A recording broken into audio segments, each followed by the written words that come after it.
My name is Carol McGregor, and I'm here in a blue dress to be interviewed about my husband, Duncan. He entered the Army at Great Lakes, Illinois. He enlisted and served from January 1955 to December 1966.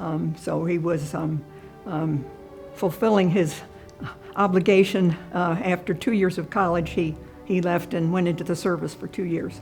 I met him in Chicago, Illinois. I was in 1961. I was in a graduate school program at the University of Chicago, and he came with a friend who was going to be meeting his fiancée, who was a friend of mine. And my husband was doing the driving, and so the friend said his fiancée could get him a date for the weekend. So we dated for a little more than a year, and then we were married in the summer of 1962. Well, he served before I ever knew him. So he went in. He already had 2 brothers who were in the service at the time. But he was just a lowly specialist, and during his advanced infantry training at Fort Ord in California, he got quite ill because of the weather with pneumonia, was sent back to Chicago for 2 weeks to recuperate.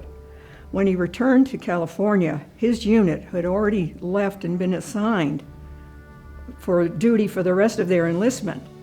He had to go into another unit, and it was a unit that was shipping out for Korea. So he sailed out of the port in Seattle and went to Korea for 16 months and served in a unit that was right on the demilitarized zone in the U.S. sector. I think some of the fondest memories were just getting to know a big variety of other guys who he otherwise would never have met in his life. And then being that he had a little bit of education, he was made the postmaster for his unit. So he took care of the post office. He very often had to travel back and forth to a headquarters somewhere to pick up mail and deliver mail and bring packages, take packages that guys wanted to send, that kind of thing. And also, so he actually got to see some of what you might call the village life. I mean, it was just barely 3 years after the end of the Korean conflict in 55, 56. So they were very busy. We have three children and seven grandchildren. Yeah. I want them to know that he was proud that he went ahead and served his country in the service, and that he had a very interesting time. It was a whole an education beyond what he would have gotten had he stayed in the States. Very outdoors minded, I guess you could say. He was a runner. Always was a runner.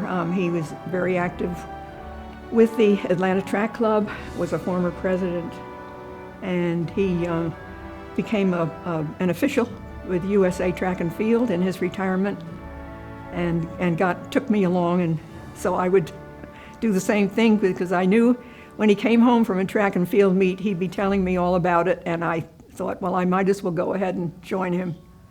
He was a guy who could do so many things, and was in on the beginning of the developments in the insurance industry, with everything becoming computerized. He was in on that in his career, and so when he when he retired, he had to learn how to use a personal computer, because he always had dealt with the big machines. This is a metal, perhaps brass, plate that my husband came back with from Korea. You can imagine the munitions that were probably just lying around on the ground in that whole demilitarized zone area. And the Korean people would go and recover them and had little cottage industries producing things like this plate and so on. So he brought this home as a souvenir, and to me this kind of personalizes his service in Korea. This is a photograph of him, his official, with his dress uniform on. This was about the time of our 50th wedding anniversary, a trip to England to go to the Olympic Games, and he's posing in front of an office at the port, little port in a town called Fowey in Cornwall, where as a high school graduate he worked his way across the Atlantic as a seaman on a Swedish freighter, and went into this little port here, Fowey, Cornwall.